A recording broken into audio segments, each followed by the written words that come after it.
আরমান হুসাইন, আপনি YouTube channel থেকে প্রশ্ন করেছেন, ভুলে অথবা ইচ্ছায় স্ত্রীর দুধ পান করে ফেললে কি স্ত্রী তালাক হয়ে যাবে? দেখুন, ভুলে বা ইচ্ছাকৃতভাবে যদি কোনো স্বামী তার স্ত্রীর দুধ পান করে ফেলে, তাহলে তার কারণে তাদের বৈবাহিক সম্পর্ক নষ্ট হবে না।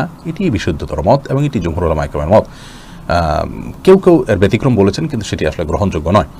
অতএব স্বামী যদি স্ত্রীর স্তনে মুখ দিয়ে দুধ পান করে ফেলেন ভুলে, তাহলে তার কারণে সম্পর্ক, তাদের স্বামী স্ত্রীর সম্পর্ক নষ্ট হবে না। নবী করিম সাল্লাল্লাহু আলাইহি ওয়াসাল্লাম বলেছেন, ফাইন্নামার রাদাআতু মিনাল মাজাআহ। অন্য হাদিসে আসছে, লা রাদাআ ইল্লা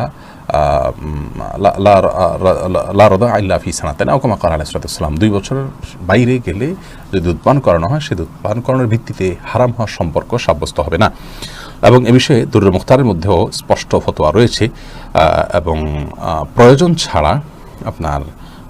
ছাড়া আপনার একজন মানুষ অহেতুক কর্মকাণ্ড থেকে যথাসম্ভব, বিশেষ করে যেখানে নানা রকমের রিস্ক আছে, নানা রকমের আপনার সুবিধা অসুবিধার দিক সেখানে চলে আসতে পারে, এ ধরনের বিষয়ে মানুষ যথেষ্ট সাবধান এবং সচেতন হতে হবে।